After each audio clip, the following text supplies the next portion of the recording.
వేద పండితులచే శుభకార్యాలు, పూజలు, హోమాలు, జాతకాలు, ఆఫీస్ పూజలు చేయించుట కొరకు పూజారీస్.com.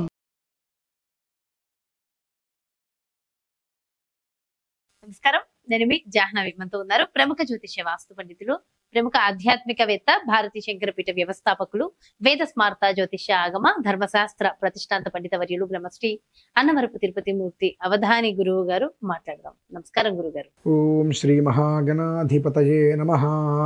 గురుగారు, ప్రస్తుతం మనం చూస్తుంటే అనర్థాలు విపరీతంగా పెరిగిపోతున్నాయి. అంటే పాప ప్రక్షాళన అవుతుందా కాదా అన్న స్థితిలో ఉన్నాం.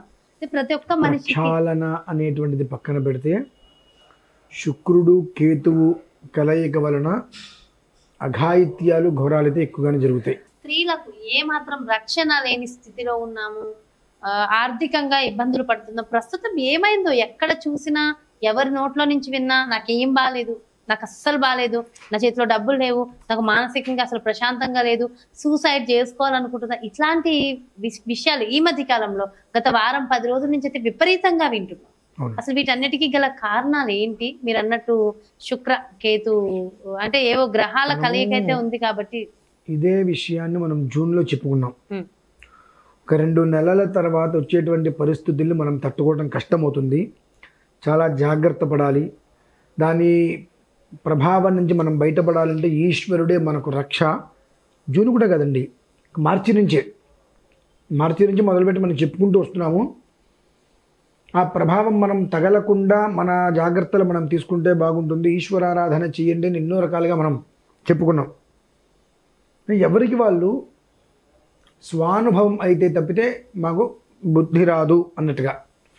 మాకు కూడా ఒక దెబ్బ తగలాలండి, ఆ దెబ్బ తగిలితే మాకు కూడా అప్పుడు తెలుస్తుంది, మేము జాగ్రత్త పడతాము అని. మనం ఏమంటున్నాము, దెబ్బ తగిలిన తర్వాత చూసుకునేది ఏముంది, ఇంకా అనుభవించటమే. దెబ్బ తగలక ముందు పరిస్థితులు బాగాలేదు కాబట్టి ముందర స్థితిగానే తెలియజేస్తే జాగ్రత్త పడతారని మనం వివరిస్తూ ఉంటాం. ఆ ప్రభావం అనేటువంటిది పెరుగుతూనే వచ్చింది. ఇప్పుడు ఇంకొక 20 రోజుల పాటు దాని ప్రభావం మనం గట్టిగానే చూడక తప్పదు.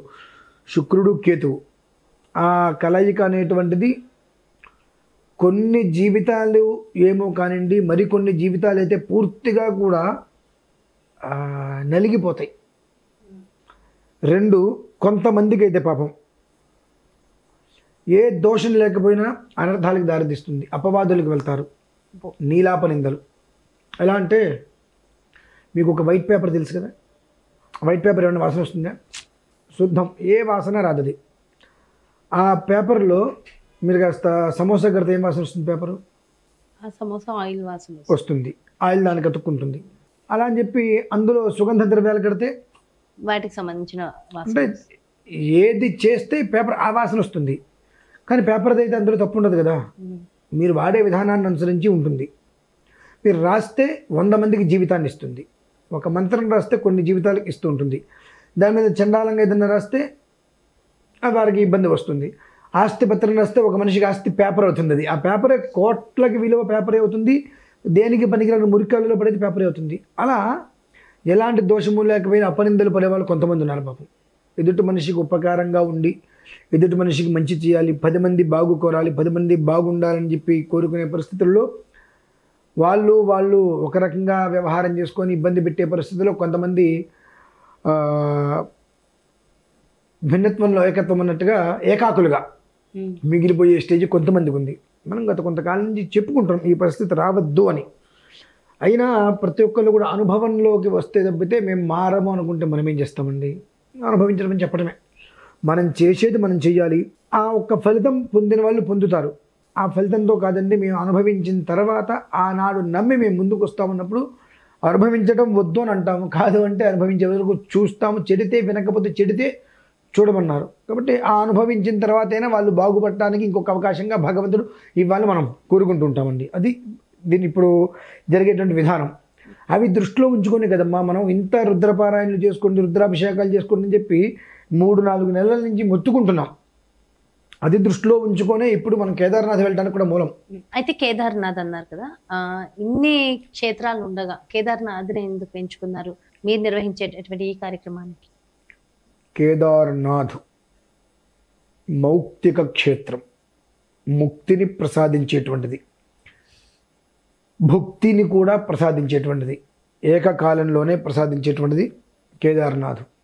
అయితే కేదార్నాథే ఎందుకు వెళ్ళాలి అంటానికి కొన్ని ప్రమాణాలు తీసుకున్నప్పుడు ఇంతగా ఎందుకు ప్రబలిల్లిపోయింది ఈ ప్రమాదాలు, దీని నుంచి వచ్చేటువంటి దోషాలేంటి, దోష ప్రభావం అనేటువంటిది ఏ స్థితిలో అనుభవిస్తున్నారు, దాని నుంచి ఎందుకు ఎట్లా బయటపడతాము అనేటువంటి స్థితిలోనే కేదార్నాథ్ అనేటువంటిది తీసుకోవడం జరిగింది. అసలు ఈ దోషాలు ఎలా వస్తున్నాయి?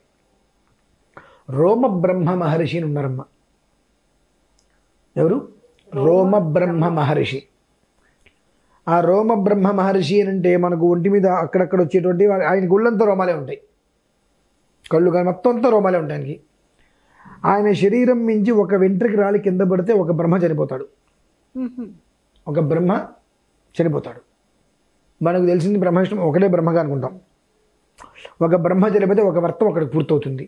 ఆ బ్రహ్మ ఎప్పుడు చనిపోతాడు అంటే ఇక్కడ మనం చేసేటువంటి అనర్థాలు అకృత్యాలు అపరిమితంగా అయిపోయినప్పుడు శిశుపాలుడికి 100 తప్పుల వరకు కృష్ణుడు క్షమాభిక్ష పెట్టినట్టుగా కొంత కాల వ్యవధి ఉంటుంది. ఆ కాల వ్యవధి దాటే వరకు ఎవరైనా మాంతారేమో అనుకుంటారు. అది పెరిగి పెరిగి పెరిగి వెళ్ళినప్పుడు దాని పాపం పండినప్పుడు ఆ రోమ బ్రహ్మ మహర్షి నుంచి ఒక రోమం ఊడిపోయినప్పుడు ఒక బ్రహ్మ చనిపోతారు.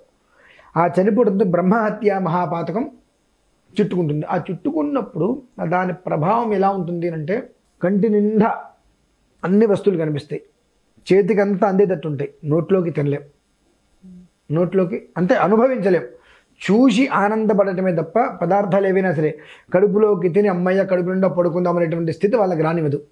చక్కగా అదేదో సినిమాలో నేను మంచం పెద్ద చేసుకుంటానట్టుగా పెద్ద పెద్ద మంచాలు ఉంటాయి, దాన్ని ముట్టుకోగానే నిద్ర చేసేంత మంచాలు ఉంటాయి, కానీ అక్కడ కూర్చున్నా పడుకున్నా ఏసీ వేసుకున్నా నిద్ర రాదు, గిజగిజలాడుతూ ఉంటారు. దాని ప్రభావం తిననివ్వదు, పడుకోనివ్వదు, కూర్చొనివ్వదు, చుట్టూతో పనులు చూపిస్తుంది, ఒక్క పని నీకు ఉండదు, అంత అగమ్య గోచరం.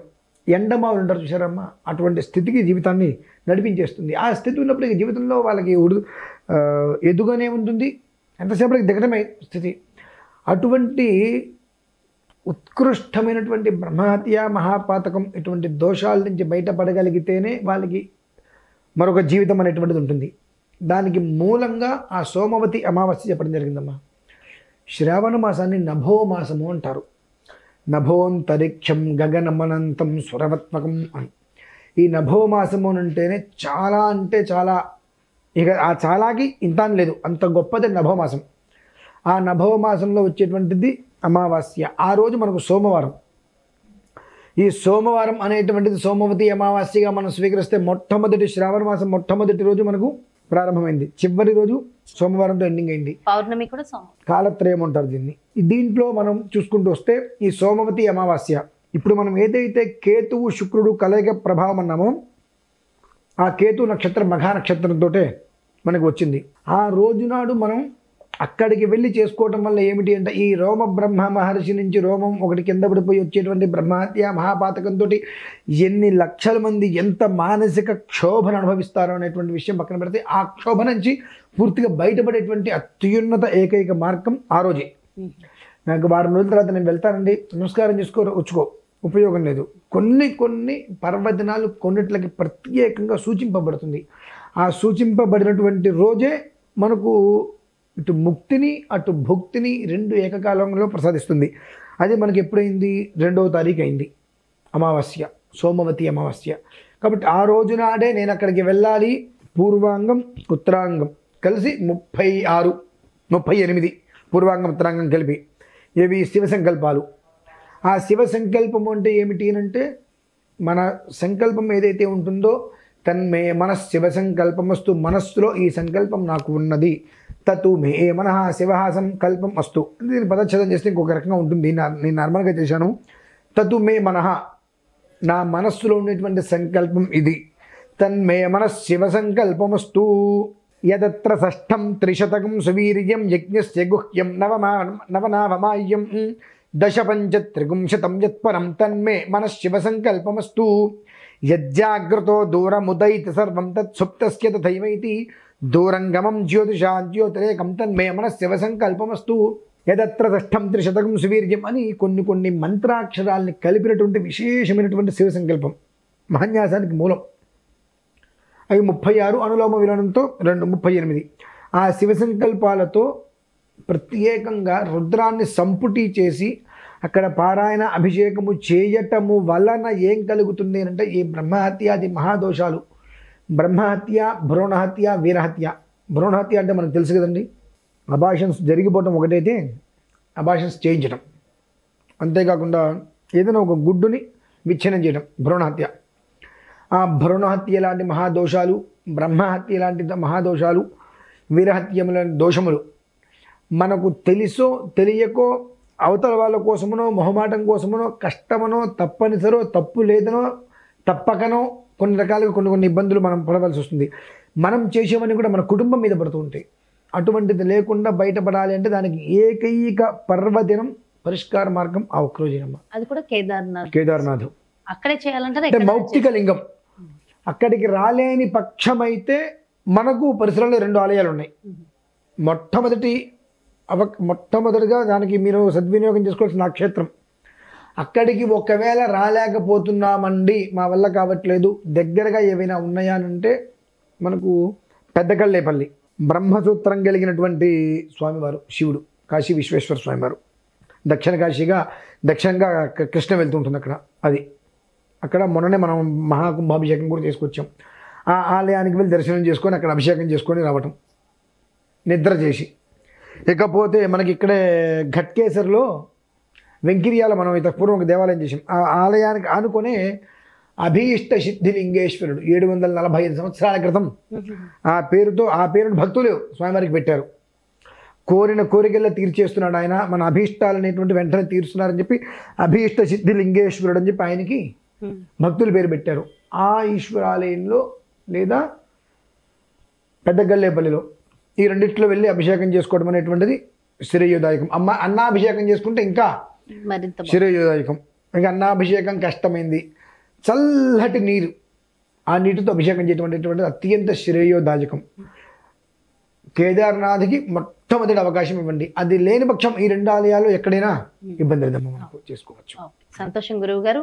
మొత్తానికైతే మనకున్నటువంటి గతి నుంచి బయటపడడం కోసం, మంచి ఉన్నత స్థితి వెళ్ళడం కోసం అద్భుతమైన పరిహారాన్ని చెప్పారు. Thank you so much. నమస్కారం.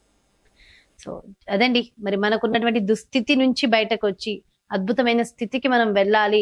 ఈ డిప్రెషన్స్ నుంచి, సూసైడ్ అటెంప్ట్స్, ఆ సిమ్టమ్స్ నుంచి కానీ, లేదా మనకున్న ఈ బ్యాడ్ సిచ్యువేషన్స్ నుంచి ఆర్థికంగా మనం ఇబ్బందులు పడుతున్నాం, బట్ అన్నిటికి సంబంధించి బయటకు వచ్చి మనం ఉన్నత స్థితికి వెళ్ళాలంటే కొన్ని పరిహారాలు చాలా ఉత్తమం. అందులో సోమవారం సోమవతి అమావాస్య కాబట్టి ఆ రోజు కొన్ని క్రియలు చేయడం మరింత మంచి ఫలితాన్ని ఇస్తుందని గురుగారు డీటెయిల్ గా ఎక్స్ప్లెయిన్ చేశారు కదా. మరి ఆ ప్రత్యేకమైన పూజకు సంబంధించి, కేదార్నాథ్ స్వామి యాత్రకు సంబంధించి కానీ, అలాగే మీ జాతకానికి సంబంధించి కానీ, లేదంటే మీ ఇంటి వ్యాపార వాస్తుకు సంబంధించి కానీ గురువు గారిని సంప్రదించాలి. అపాయింట్మెంట్ కావాలి అనుకుంటే క్రింద డిస్ప్లే అవుతున్నటువంటి నెంబర్స్ కి కాల్ చేయగలరు. నమస్తే.